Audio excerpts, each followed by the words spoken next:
You can let me go whenever you want.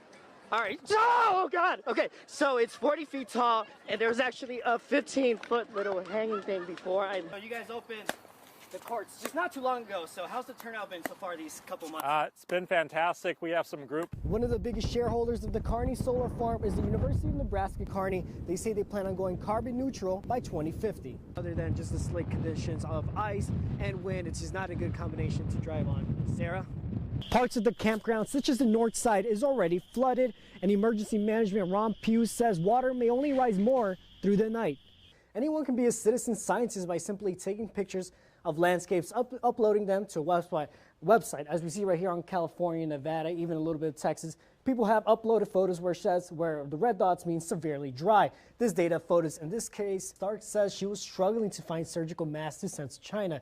She says they randomly received a call that helped them out. It's meatpacking workers and other groups that organizers say need more assistance from the government and protection from COVID-19.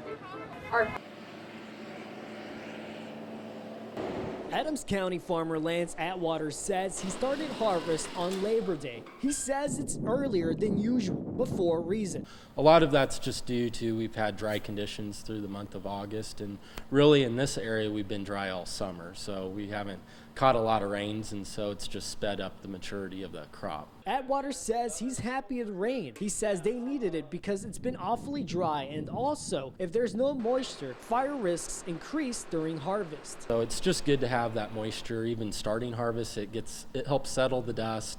Another big concern we have is fires, and we're just so dry that was even becoming a concern. UNL Extension educator Todd Whitney says moisture is good for any fields, but there is a risk for problems.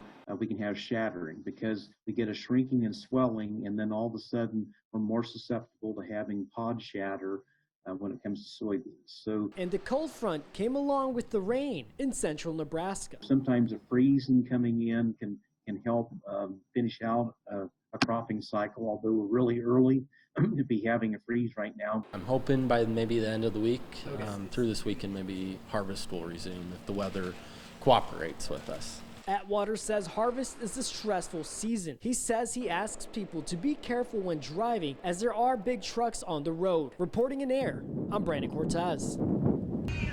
COVID-19 had the spotlight for the 2020 Buffalo Bill Rodeo as contestants came to Nebraska, as it's one of the few competitions that didn't get canceled, but also no spectators. It became kind of a situation where it just felt like it was irresponsible to try and put a couple thousand people in here and watch a rodeo. The executive director for Nebraska Land Days, Dave Fudge, says after the risk dial for the West Central Nebraska Health Department hit orange, they had to make the tough decision to not allow fans. I think a lot of us in the live event business are frustrated this year, and it's just kind of the way it goes. So hopefully everybody hangs in there with everybody, and we'll be back in 2021 stronger. But as the saying goes, the show must go on. The chairman for the Buffalo Bill Rodeo says they were originally scheduled for June, but had to postpone the event. And as for the contestants, it also meant a change in plans for them. So we do have a few more contestants this year than normal, but we did limit our entries, which some other rodeos have not.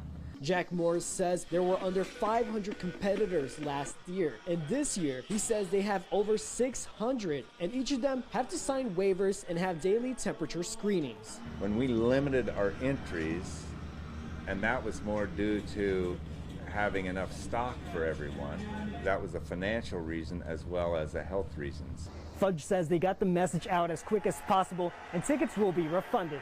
Reporting in North Platte, I'm Brandon Cortez.